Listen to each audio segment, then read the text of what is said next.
حضرات اہل سنت، اب میں عرض کرنا چاہتا ہوں کہ دیکھیں آپ اس وقت ابھی آج تاریخ کیا ہے؟ تو 17 ذی الحجہ آج تاریخ مبارک ہے، یعنی کل جو تاریخ ہے وہ 18 ذی الحجہ ہے، اور 18 ذی الحجہ کو کیا ہوا تھا؟ تو اہل سنت کے تمام جتنے بھی 1400 سال سے لے کر آج تک جتنے بھی علماء ہیں، محدثین ہیں، مفسرین ہیں، مقررین ہیں، علماء ہیں، خطباء ہیں، مصنف ہیں، ان سب نے اس 18 تاریخ کے حوالے سے کیا لکھا؟ تو جواب آئے گا 18 تاریخ کے حوالے سے لکھا کہ 18 تاریخ کو حضرت عثمان غنی رضی اللہ تعالیٰ عنہ کی شہادت ہوئی تھی، مظلوم شہادت، یعنی 40 دنوں تک آنکھ پر پانی بند کیا گیا تھا۔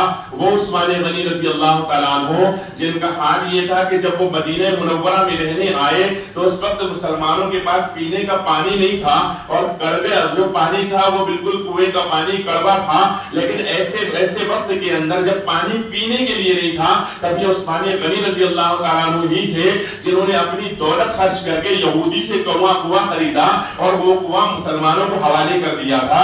وہی عثمان غنی جنہوں نے سب سے پہلے مدینہ منورہ میں مسلمانوں کے پانی کا انتظام کیا، وہی عثمان غنی کو 18 ذی الحجہ کے دن 40 دن تک انہی کے گھر میں محصور کر کے ان کو شہید کر دیا گیا۔ برادران ملت اسلامیہ، عثمان غنی کی شہادت ایک بہت عظیم سانحہ ہے اہل سنت کے نزدیک، کیونکہ عثمان غنی کوئی عام شخصیت نہیں ہے۔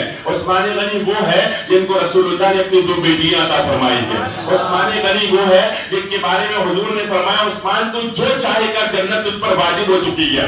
عثمان غنی وہ ہے کہ عثمان غنی کے گستاخ کو جب لے کر آیا گیا مصطفیٰ کریم کی بارگاہ کے اندر، وہ مرا ہوا تھا، جب اس کی نماز جنازہ کا مسئلہ آیا تو میرے آقا سرور کائنات پیچھے ہٹ گئے اور فرمایا جو عثمان کا گستاخ ہے میں اس کی نماز جنازہ ہرگز نہیں پڑھاؤں گا۔ برادران ملت اسلامیہ، یہ ہے عثمان غنی رضی اللہ تعالیٰ عنہ، یہ وہ عثمان غنی ہے جن کے بارے میں میرے آقا نے فرمایا کہ عثمان سے اللہ کے معصوم فرشتے بھی حیا کرتے ہیں۔ برادران ملت اسلامیہ، عثمان غنی خود فرماتے ہیں کہ جب سے میں نے آقا کریم سرور کائنات کے ہاتھ میں اپنا ہاتھ دیا ہے تب سے لے کر آج تک میں نے وہ سیدان اپنی شرمگاہ پر کبھی نہیں لگایا کیونکہ مصطفیٰ کے ہاتھ میں ہاتھ دے چکا تھا۔ سبحان اللہ۔ برادران ملت اسلامیہ، وہ عثمان غنی کی شہادت 18 ذی الحجہ کو ہوئی ہے۔ اب بعض تاریخی روایات کے اندر یہ بھی ہے کہ 12 تاریخ کو ہوئی ہے، بعض تاریخی روایات میں یہ بھی ہے کہ 8 تاریخ کو ہوئی ہے۔ اس لیے اس شہادت کو مجروح کرنے کے لیے کچھ لوگ ان تاریخی حوالہ جات کو پیش کرتے ہیں اور کہتے ہیں فلاں کتاب میں 12 لکھی ہے، فلاں کتاب میں 8 لکھی ہے،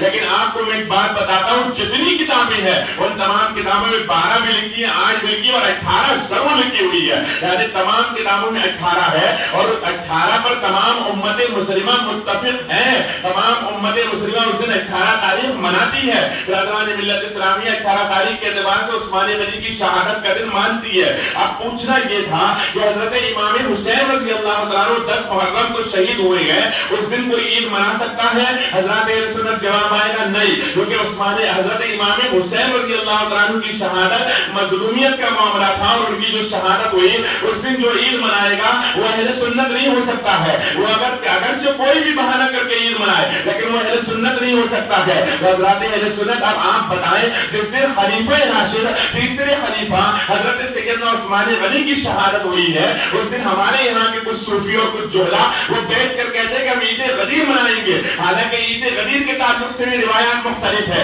عید غدیر کے تعلق سے بھی یہ روایت کتابوں میں آتا ہے کہ 18 کو نہیں ہوئی، بعض کہتے ہیں 18 کو ہوئی ہے، بعض کہتے ہیں 17 کو ہوئی ہے، بعض کہتے ہیں 8 کو ہوئی ہے، بعض کہتے ہیں 12 کو ہوئی ہے، بعض کہتے ہیں 10 کو ہوئی ہے، تو اس دن منا لیا جائے، لیکن نہیں، جان بوجھ کر اسی دن منایا جا رہا ہے۔ کیوں؟ کیونکہ مقصد یہ نہیں ہے کہ عید غدیر منانا ہے مولا علی کی شان بیان کرنا ہے، کیونکہ مولا علی کی شان بیان کرنے کا تو کوئی سنی انکار ہی نہیں کر سکتا، کیونکہ جس کے دل میں مولا علی کی محبت نہ ہو مسلم مومن ہی نہیں ہو سکتا ہے۔ حضرات اہل سنت، مقصد کیا ہے؟ مقصد شیعوں کا یہ ہے کہ 18 ذی الحجہ کو منایا جائے تاکہ عثمان غنی کی شہادت کو لوگ فراموش کر دیں، اس مقصد کے تحت اس دن کیا گیا۔ اور حضرات اہل سنت، پھر ایک بات